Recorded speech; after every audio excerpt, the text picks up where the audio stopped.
What you got scheduled for the show today, Coach? I don't know. I think we'll keep the audience guessing.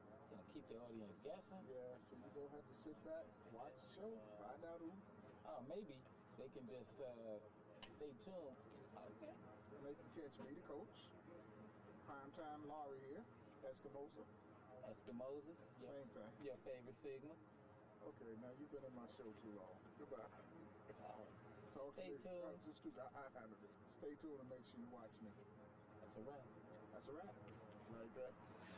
Okay. What's up, Dre? How you been, man? Man, taking it easy, staying out the way. I said Dr. Day. I meant to put Dr. Dre on that message, the text that I sent. I know it was a long night because you seen Tank. He got all y'all messed up. Come on, man. Garcia gave up, man. I grew up a boxer, so we'll talk about that here in a minute. But all right, this is our cue. Good day and welcome to the Crew 247.com podcast with Wani Wan, Primetime, and the Coach.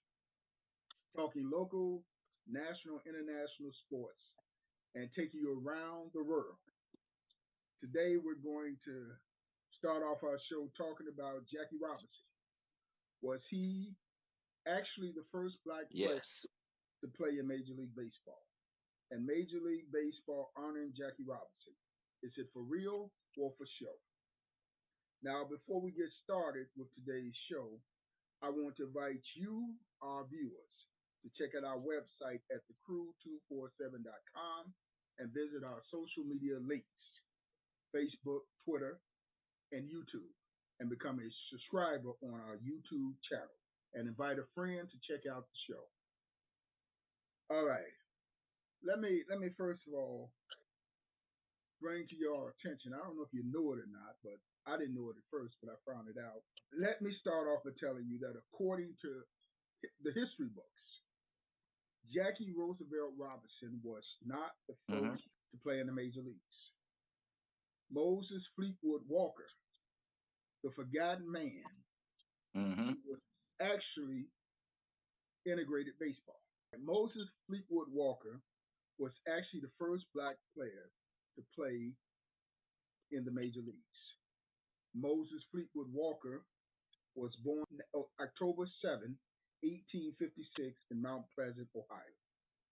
And he made his major league debut on May 1st, 1884 for the Toledo Blue Stockings, a member of the newly formed American Association League.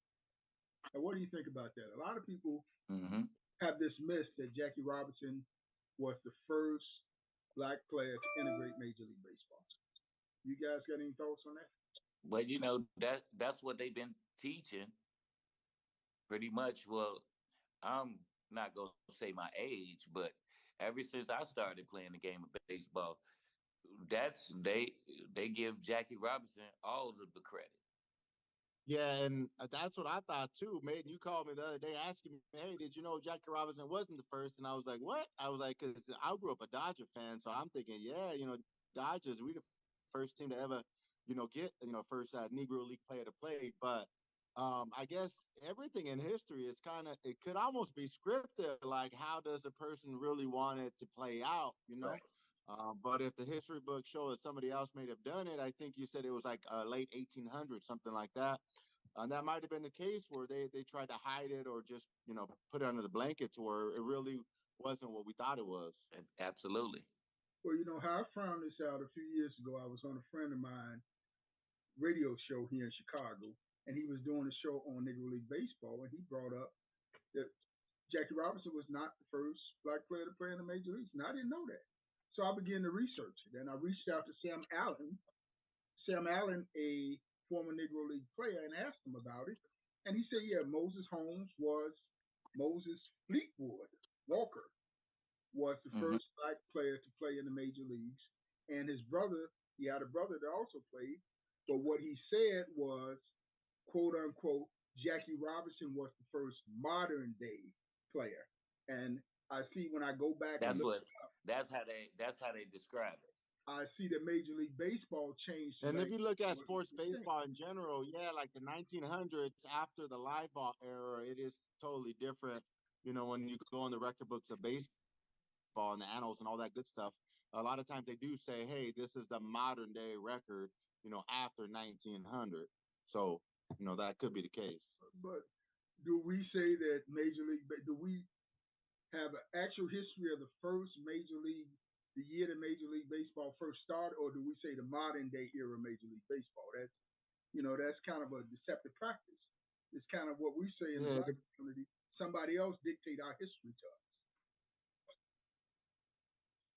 yeah. Well, it's like when we used to call baseball the Sandlot, Mm-hmm. and that was before Little League. They used to call like Little Pickup League game. Yeah, pickup game. Sandlot baseball. So in regards to that, it's kind of that type of concept when they regard it as the modern day age. But They didn't have records back then. They didn't have any record keeping. So I mean, I seen a show about how like when they found the old modern some old time baseball rules, like it was a book from the 1800s. It was worth a lot of money because it literally was like the first time they wrote down how do you play baseball, and these are the actual ways to play baseball. You know what I mean? So now we have video like we're on right now. Now we can look at history and we can go to MLB.com and look at what the modern day home run was and this and that. But back then, they had no way to track it, you know? they got pictures, they got data, they got statistics. I mean, they even got pictures of the teams that he was on back in those days. So is it a part of history? Now let me just say this: as we say in the modern day, we're going to get into it a little bit down the road, but a year after Moses home played in the major leagues, Major League Baseball banned black players from playing in the major leagues in that era, and it carried on over to Jackie Robinson before he broke the color barrier. So was that in the modern era that blacks won, or when was it established? It was established in the days that a year after Moses broke into the major leagues. So is that modern day that Jackie Robinson broke the barrier, or is that a barrier that went into existence before modern day? I think that at that point, you're getting more at the political end of political things, just like political things affect now, you know, after COVID, after this and that, and different things happen. That was just a sign of the times back then.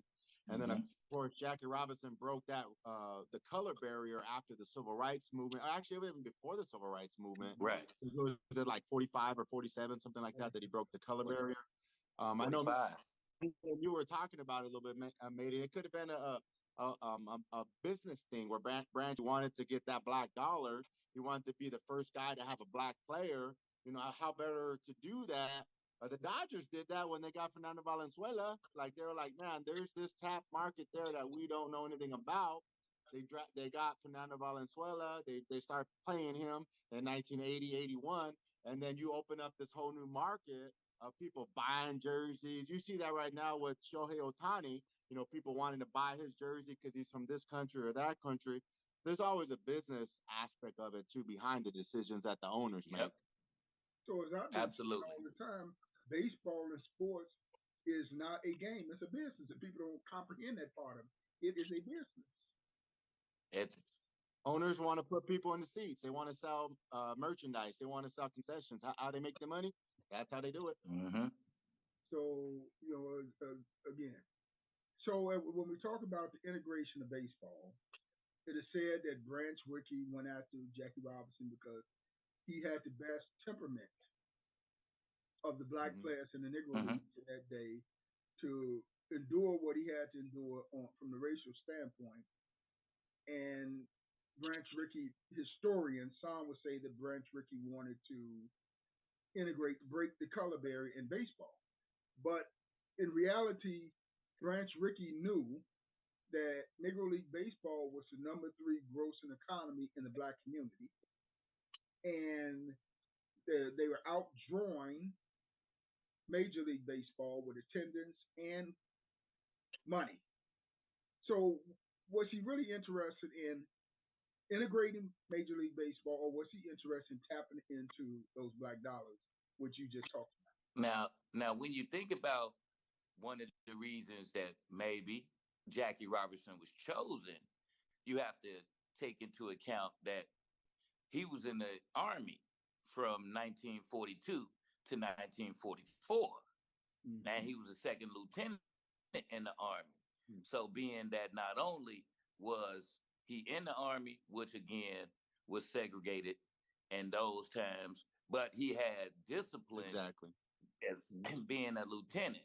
So when you're going to take a chance on a player and his integrity and Mm-hmm. that you want him to be the spokesperson, you're going to look at his background because once again, this is business. You're going to look at his background and then you're going to understand that, of course, this wouldn't be the first time he's been harassed. Mm-hmm. This wouldn't be the first time he's actually done something Right. for the country. So when you're interviewing him and you're talking, because I'm pretty sure he wasn't the first player that was interviewed, but when you go back into okay, he's been, somewhat of a spokesman for the Negroes, and he could play baseball. So being that he was in the Army and he was a lieutenant, the chances of him over, exploding is in a lower percentile because he does have discipline. Yeah, I think what you're getting to, Dre, is that he fit the mold. You know what I mean? He fit the mold that Branchy was looking for at that time. Back to your question, mate, it could be both. He could have fit the mold and he could have tapped into that dollar that he wanted to tap into. You know what I mean? It was a business decision, but no, don't get me wrong. Jackie Robinson had some skills to play ball too. That's why he got him. He didn't just get some little scrub in the minor leagues and in the Negro leagues minors, and he wasn't that great at baseball. No, he knew how to play ball too. He could play with the big boys, and that's why Branchy was like, all right, this is the perfect guy. He has a perfect temperament, like you're talking about. He got skills. He could play. He has a discipline from being in the military.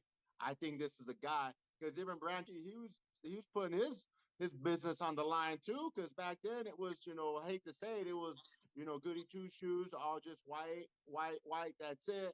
And he was risking losing his whole business. Who knows? He could have been blackballed out of baseball and never been an owner again. They could have just been like, "We're gonna revoke your whole license, bro. You're not gonna be an owner anymore, like they do now to the Washington Redskins, like they do now to certain things that politically happen, and they literally revoke their ownership."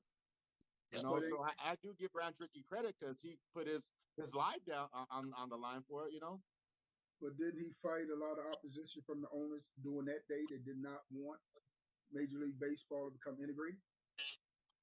Of course he did. He got death threats just like Jackie did. But he went ahead. I mean, Was it for the money?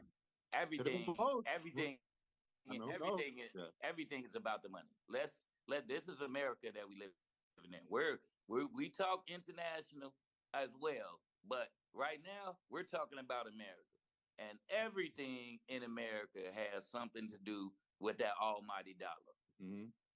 So you're saying we live in a capitalist society and the dollar rules? It's always been an American dream, bro. What's the American dream? Like, hey, I'm gonna sell you this house, but really they lock you into like a mortgage for 30 years. Like, oh, I own a house. Do you really own a house, or do you own a mortgage where you got to pay for 30 years certain amount of money? You know what I mean? Come on, it's America. Well, not America. It's the system. It's those that run the system set the system up so that they benefit from the system. Just like you got all of a sudden this sports betting has become a big thing, but yet you suspend 6 NFL players from betting on the game. Everybody else can bet on the game, but you can't bet on it. But you the property. That doesn't make no sense.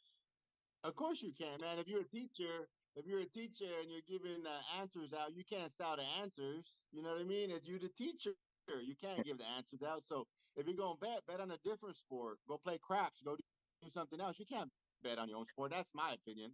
Well, Like, I thought it come was on, kind of crazy. If you making millions of dollars anyway, are you that hungry for $5 more that you going to bet on the game? That didn't make much sense. But a lot of things that go on in this world and with these athletes today don't make a lot of sense to me.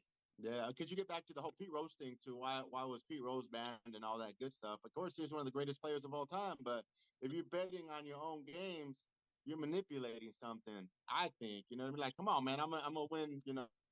This thousands of dollars by pulling this guy out or putting that guy in. So, In my so, opinion, you can't do that. so should Pete Rose be in the Hall of Fame? Can you take The Hall away? of Fame is a political thing. So Well, we understand that. any But Hall of Fame you look at, it's a political thing. can you take away his credentials as one of the greatest? And I've always No made way. No way. No way. Pete Rose was not the best ball player around, but nobody out hustled Pete Rose. And that made him look and appear 10 times better than any ball player, any athlete out there on the field, because Charlie Hustle was his name. Yeah, he out hustle you. He wasn't the most talented, but he's gonna play between them white lines. He's gonna play hard. So should we vote, should we start a petition to vote Pete Rose in the Hall of Fame? If you want to.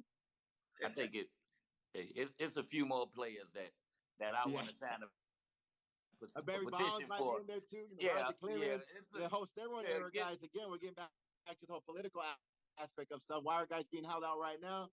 Come on, man. Barry Bonds is one of the greatest players of all time. Like, I hate to say that. I'm a Dodger fan, but he did all kinds of crazy stuff with the Giants. But come on, man. The guy's head got so big because he was taking that HGH or whatever he was. But, I mean, he deserves to be in the Hall of Fame. It was never proven. And I keep telling you, steroids was not illegal during that time. What he is being said is to have lied about taking. Well, if you didn't catch him, he didn't take it. Okay? That's my opinion. And I don't care what nobody say. I've been in this game 40 plus years. If you can't hit, you can't hit. Hand-eye coordination is not going to make you hit no better if you can't hit. Now, I know I think I was talking with Ron LaFleur one time. He mentioned guys like Barry Bonds. They can get up out the bed and pick up where they left off, and Tony Gwynn, and just hit that ball. Other guys, you take a month away from the game, 2 weeks at the game, it takes you 2-3 months to get your swing back.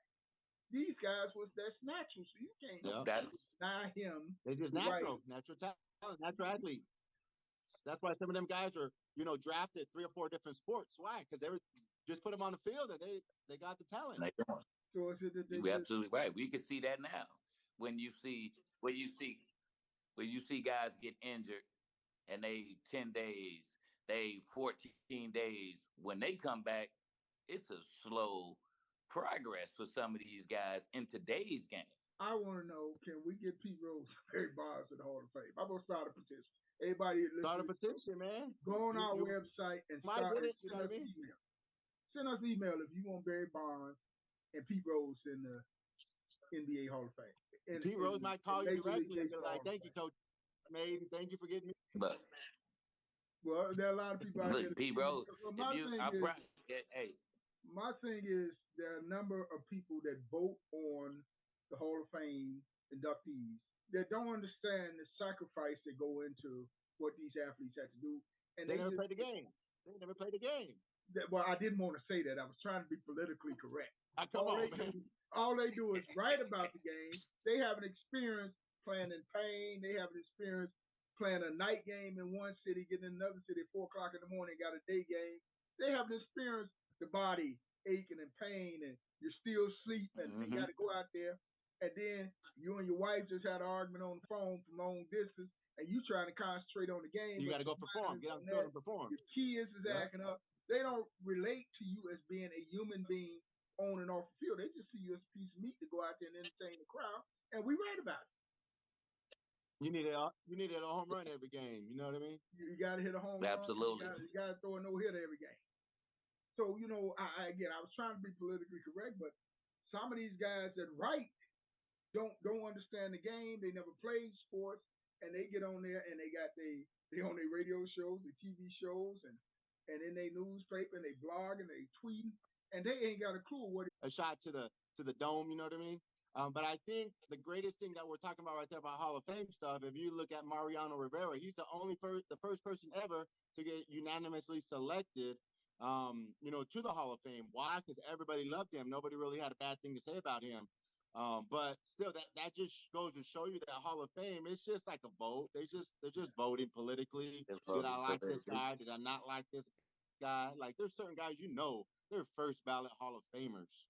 But certain this writer didn't like him because he didn't give me an interview or he didn't treat me right because of this or that, and then I'm not gonna vote for him.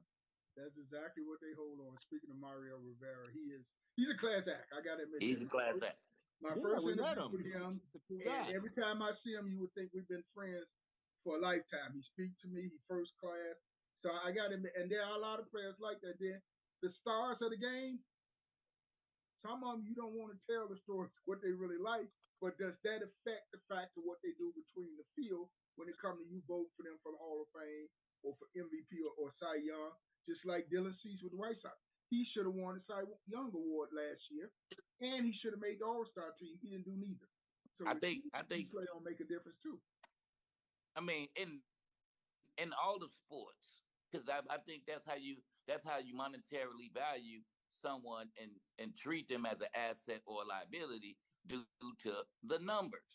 If you have Hall of Fame numbers, but you had a bad attitude, it Mm-hmm. that doesn't discriminate the fact that you worked hard behind the scenes when it was time to lace up your cleats and put your belt on and put your hat on. You gave it all on the field every day. But because one, like you said, oh, I had an argument with my wife, or my grandfather is sick, and I just don't feel I played a great game, but now I have to deal with the fact that I have to leave the team, go rush to the hospital to see my my family member that's ill. Sometimes those type of situations you can get judged by the media who has no idea what's really going on in your personal life. And again, just like in all aspects of life, because I was told this when I was a kid, when I was in high school and playing Little League, they say that first impression is the lasting impression. It's everything. So That's sometimes true today. if your first impression to someone in the media is one of the only bad days you had, that could subsequently set you back in the long run. Yeah. So it's a different ball game. But let's talk a little bit more about Jackie Robinson. Pros and cons. Now, Major League Baseball has retired Jackie Robinson number. Nobody in Major League Baseball can wear Jackie Robinson number. On April 15th, each season, every team in Major League Baseball celebrate Jackie Robinson Day, honoring him breaking the color barrier in baseball and becoming the first African American, politically correct, / black man.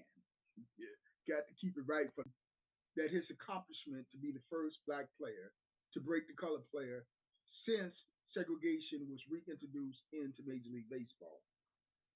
When I look at the game, now here's where I'm going with this, because I did my research. Out of the 30 Major League teams in 2023, only 3% of the players in the major leagues today are black. Out of 30 major league teams, Okay, wait a minute. Wait a minute. There you go. You got to give us the numbers because some of the I'm a guys, numbers man. I'm just laying the foundation. some of Out the of guys in the 30, hood, they don't know what 3% is. out of 30 major league teams, Okay. there's 780 ball players because the roster Okay. went from 25 to 26 since COVID. 26. 26. So Yeah. it used to be 750. So you get extra players. That's 30 players, 30 teams. So it's 780 baseball players in the major leagues. I went on every major league team website and went through their rosters. There are only 43 black players, American-born black players in the major leagues today, 2023. And out of that, 7 major league teams today out of the 30 do not have a black American-born player on the team. So is that hypocrisy to say that we're going to honor Jackie Robinson, his legacy? And let me take it one step farther, since Primetime said I got to get a statistic. In 1960, Major League Baseball had 9% black players. In the 70s, they had 14.5% black players. In the 80s, they had 17.5 black players. In the 90s, they had 16.5% of Major League Baseball black players. Today, they got 3%, 43 out of 780 baseball players. Now, is that hypocrisy to say that we're honoring the legacy, the history of Jackie Robinson by Major League Baseball? How can you give a tribute to him every year, every player wear his uniform, and black players are not being allowed to play in the major leagues. I think in that regard, you got to get back down to the grassroots of it. Like, are they putting money in the hood for American black players to play ball? I think getting back to it, I mean, I'm a Julio, if you would call us a Julio. I mean, the Julios are taking over. Like, if you look at all the teams, Dominicans, Yeah, Mexicans, y'all taking over. hey, we taking over. But to be honest with you, a lot of the black players that would have been playing in the 70s and 80s, they're dominating in basketball. They're dominating in other areas. You get back to the how come there's not a super black heavyweight, you know what I mean? But because in the 70s and 80s, boxing was popular. Right now, boxing is not as popular, so they're doing other stuff. You ain't got no brothers boxing. You ain't got no Muhammad Ali and Joe Louis boxing. So ain't nobody coming out to see boxing. They want to see the brothers get out there to bring the entertainment. And in NBA, NFL, we all black folks have always been playing basketball. We always, before Michael Jordan, there was Dr. J, there was Earl Dawkins, there was Penny Hardaway, Magic Johnson, Kareem. Bill We Russell, always had Will a center Chamberlain. attraction out there. Now you had Barry Bonds, you had Griffey, you had Torrey Hunter, you had Sean Dunston, you had Ozzie Smith. All them guys have went on and moved on, and nobody came in to replace them because Major League Baseball has not did a good job of developing and recruiting black baseball players, in my opinion. And I got reasons. I'm going to let's rewind to 2022. How many black players did you see on the field during the College World Series? Well, that's coming up. I got that covered. Believe me, I got that covered. Okay, let me address that, because some Major League Baseball would say that there are a number of reasons that there's a decline of African American baseball players in the game. And they will tell you that the lack of blacks in Major League Baseball is systemic, and I agree with that. But you got to start with the fact that black players are not given an opportunity to play on non-black high school teams. If you play in a high school team and it's not a predominantly black team, you don't have a black player on the team, though they go to the school. And if he's on the team, he's a designated pinch runner. He ain't in the lineup. He ain't there to run for Billy and John when they get on base to steal a base. For the speed. For speed, okay? And Major League Baseball take the brothers to make outfielders out of them, but that's another conversation. They're not given an opportunity to play on the college level and on the collegiate summer programs, which are the feeder programs for the draft. Black players are overlooked as high-profile prospects by the Major League Scouts. Major League Scouts no longer scout the inner city and recruit black players. You have the lack of facilities and sound coaching. You have poor facilities. And you have no league for the black players to develop their skills past the high school summer league and or college level. You used to have where the Negro League players played in what they call semi-pro leagues. That scouts came and recruited these players out. Semi-pro leagues. You don't have these things. You go over into third world countries and Major League Baseball and the Major League players are building academies. And they develop these players. They train them at 13, 14, 15, 16 years old to make it to the big leagues. We don't have that. Now you have Major League Baseball that'll give you the breakthrough series and say we're investing in urban developmental programs. But the fact of the matter is, when you get through developing that kid in high school, the RBI and this and that, it cuts off at 17. And that kid has no place. Cuts off at 17. You put all that time and develop him for high school. You pick the best of the best players. So some of these good black players go wind up on college teams. But as a whole, these players are not given an opportunity to go play and develop their skill past that instructional training. You need a league. You need a developmental league where these guys can go out there and be taught, because having been a former Major League Scout, the scouts will tell you that the average black player is raw. And he's 2 to 3 years behind the developmental of the polished ball players. So that's where that league outside. Yeah, I think you hit the college. nail on the head there because I think you hit the nail on the head there because I mean, yeah, they're doing all kinds of developmental leagues in the Dominican or maybe even Japan, and they're spending all kinds of money other places. They're not doing it in the inner city no more here in America like they used to. I mean, it is a global game though. If you look at all sports, they're kind of global now too. I mean, it's sad to say, but they do literally try to find that diamond in the rough in another country now instead of trying to find it here in America like they used to in the past. That's my personal opinion. Now, now let me ask you this, Maiden, because I'm sure Juan's seen this. Um, there was a Cam Newton. Cam Newton took the opportunity to go and speak to some high school players. It's I seen it. I'm really not sure which outlet I seen it on, but his main focus in his whole speech was stop trying to go to the Ohio States, to the Floridas, to the UCLA's, and go to a program that needs you. Speak to the coaches who know your talent, who know the level of talent you have, and are interested in investing and making you a better player, as opposed to just taking a scholarship and going to University of Illinois or Michigan State or University of Utah. And then when you get to that school, you're just one of the players on the roster. And he said his own words, you may not get one influential game until senior day. And by then, it's too late. FN. Yeah, okay, let me take that one step farther. Because when we look at the NCAA Final Four, the NCAA championship team, you saw all these quote unquote black players running up and down the court at non-black institutions. If you took them same black players and put them in HBCs, who would be on TV? Who would be the dominating sport? So when we talk back to being it's a business, these players are brought in as a business product to get their program advanced and in the spotlight, and consequently, when it's over with, the sun didn't shine. They ain't getting no more praise. They ain't getting no more glory. They can't get no job in that town. So what did they benefit? And some of them may, at the end of 4 years, may not even have a degree to go off and get a job. So sport, Absolutely. And that's sport the sad part. uses athletes.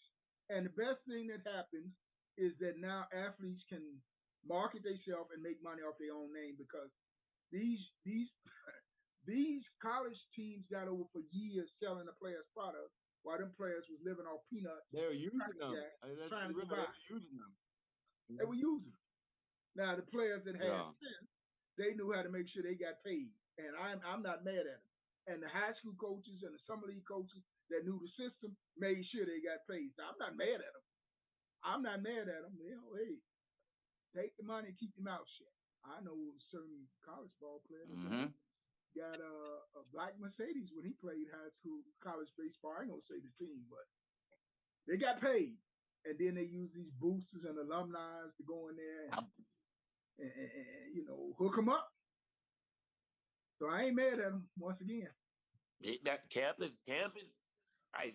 Some of the campus visits, when they call you and they tell you to come to the campus and see the campus and meet the team and see the facilities, you know, that normally comes with a really nice dinner, to say the least. But And some cash in the envelope. I mean, even if told you you, don't get the your cash mouth in the shut today. envelope, Even you Charles gonna get Barkley that nice. told you. Even Charles gonna get a Barkley nice told steak you to dinner. take the money. Isn't that what Charles